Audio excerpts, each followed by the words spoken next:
Hey, everybody. Welcome back to another episode of the Growth Capital Podcast. I'm your host, Justin Dixon, and today we've got another special episode as we wrap up 2025. We wanted to take some time and look back at this year and reflect on some of the amazing conversations that we've had. So this is our second part in this series, and in this episode, we're going to take a look back at some of the best vacation recommendations and have the guests share why these locations are special to them. Stick around to the end where I highlight my favorite vacation spot. Let's jump in. Interested in hearing conversations with private equity leaders, CEOs of private equity-backed companies, and startup entrepreneurs where they share their stories about their career journeys, starting, investing in, and scaling successful businesses, and the important role that having the right talent plays in building a successful business, then you are in the right place. Welcome back to another episode of the Growth Capital Podcast. Here's your host, Justin Dixon.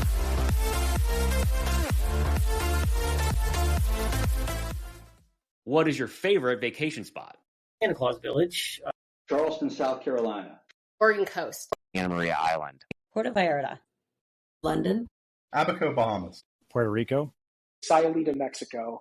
Hawaii. Lisbon. Madrid, Spain. Wisconsin. South Korea. Israel. Florence. Florida. Orindo, Costa Rica. Japan. Santa Claus Village. So my wife and I took my son to Finland. Best trip we've gone on lately, Finland, and we took my son to the Santa Claus Village, north of the Arctic Circle, in November. But it's not bathing suit weather. It was a great time. Super great to see kind of that cool, I've never been that far north, and it was like all this really cool stuff. So I think that was kind of the best vacation we've been on lately. Charleston, South Carolina. First visited in 2018. Wife and I fell in love with it, got married there. We've been going back ever since. The secret's out. A lot of people are moving there, so a little more crowded each time we go. We do downtown. We like Kiowa Island. We like Palmetto Bluff, Sullivan's Island. There's a lot to explore there. Oregon Coast.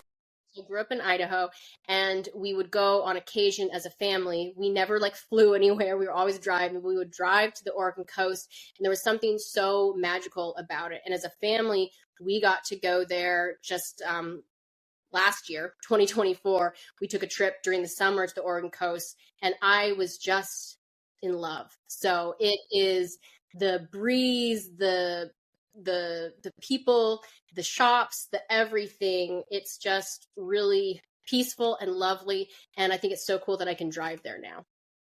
Anna Maria Island. It comes up in March, actually, every year around spring break. And I know they got hit hard last year. I've got a lot of friends in the Tampa region that are still digging out from the hurricane. I've heard Anna Maria's come back. It's such a nice, localized family destination. I encourage anybody to go check it out if they haven't. It's about an hour outside of Tampa. A very different little island in Florida that's very community centric. You can walk anywhere on it. You can take a golf cart anywhere. Just a great setup. Puerto Vallarta. My husband and I got married on the beach there. We just love it. It's tourists intermingle with native Puerto Vallarta residents, and it's just like a hometown feel. We love it there. We want to one day have a house there. London.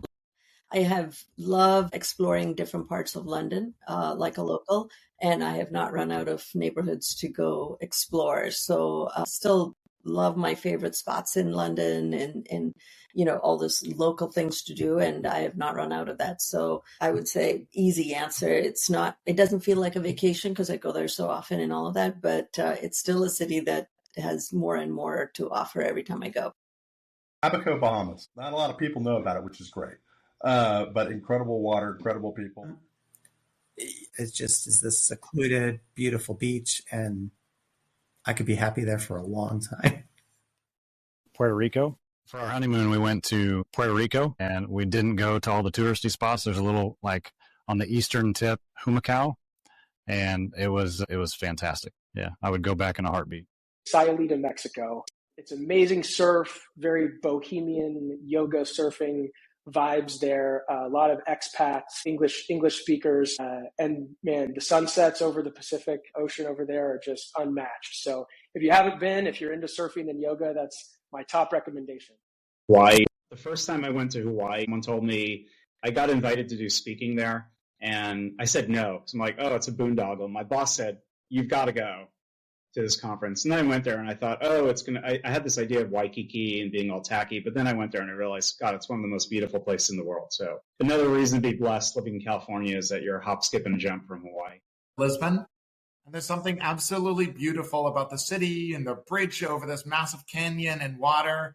And then just a row of port wineries. And like, I think I could spend days simply just like doing winery tours and drinking ports, above this, river, seeing the city across the canyon. I don't know why, but, I haven't thought about that in a long time. But this, conversation recently with my friend,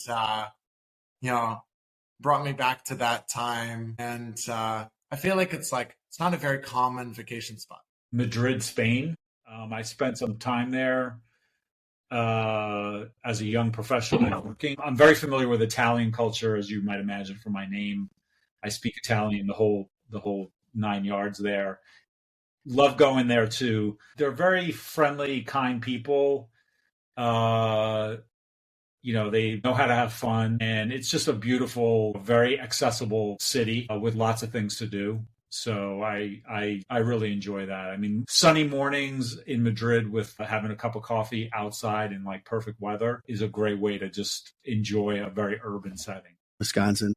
This is also maybe a little bit of a picture into who I am. I grew up in a small vacation community on the shores of Lake Michigan called Door County in Wisconsin. And growing up there, I couldn't wait to leave.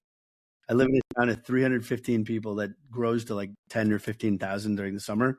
And it's all the villages are really close to each other. So it like 100 X's during the summer. But during the winter, there's no one around and everybody's in your business. And so now that I'm older and I've seen so much of the world, and I've seen, especially as a leader, how communities really affect kids and how it affects outcomes, the appreciation I have for where I grew up now is exponential. Like I can't even describe it. And now that I've seen more of the world, I appreciate it for what it was. And so it's Door County, Wisconsin. Actually, the town is called Ephraim in Wisconsin. So everyone during the summer, I would go now until probably the end of October. And then unless you're interested in cold weather and trees without leaves, I would wait again until the spring, until about May.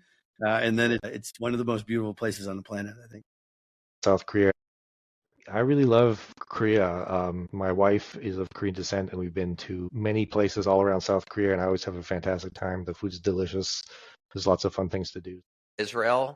We hired a guide that was a Jewish Christian convert, and we went into Jericho, which basically is the oldest city in the world, and it really isn't supposed to be a place that Jews, Christians, and Muslims are supposed to come together.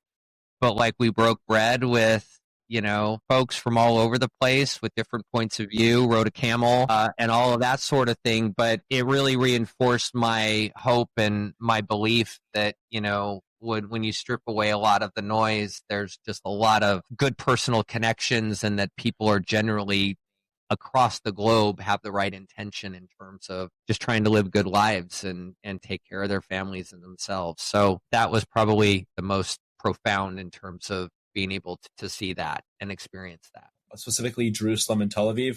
I've been going there at least once a year for the past couple of years, so I've really enjoyed there. Maybe I may make it back this summer if I can spare the time. Florence. It's my favorite world city. My wife teaches art. And so I have no clue of the details, but I'm like, yeah, that looks cool. Check it out. And she's like, oh, well, this came from this artist in this time period. And, blah, blah, blah, blah. And so I really love and appreciate the arts as much as I can, as much as my engineering mind can handle. Right. But it's just the beauty and being surrounded by that, and to see the history that's there, and the beauty is humbling to say the least. Florida. I love mountains. I grew up with a lot of hills and mountains, so I just love going to St. Pete's Beach, that old part of Florida. It's like bodybuilder competitions on the beach, really clean water, and it's warm all year. So that's definitely my spot. Tamarindo, Costa Rica, or really northwest Costa Rica overall. Not only Tamarindo is kind of a little bit more touristy, but it's great with kids. There's great beaches. There's surfing. I'm a kind of a bird watching nerd, and so Costa Rica is a fantastic place for that. Great food, and then just just beautiful surroundings outside of the city as well. So we've been there 3 times. Japan. So my fondest memories are Japan with Laura. We've been there 3 or 4 times together. I think the culture is super interesting. The food is amazing. There's a sense of respect between people that I dig. It's not a culture that's welcoming of foreigners. Like, I've never had a friend in Japan where I felt like I was part of their family or part of their culture. It's definitely like, we're here and you are there. But it's truly amazing. I love that. Now I'd like to share my favorite vacation spot, and it has to be Italy, and more specifically, Tuscany. My wife and I visited there 2 years ago, and we instantly fell in love with the culture, the food, the landscape, and of course, the amazing wine. We drove throughout Tuscany, visiting some amazing villages, and really allowed ourselves to relax and enjoy a slower pace of life. Well, that's a wrap on 2025. I really hope you enjoyed this past year of the Growth Capital Podcast just as much as I have, interviewing all of our amazing guests. We have a lot more in store in 2026, and we hope you can continue to watch and listen next year. And if you've enjoyed the podcast, we really appreciate helping us grow the network by dropping us a rating or review. And if you're listening and watching on YouTube, please hit that bell icon. I hope 2025 ends on a high note for everyone, and have a great 2026.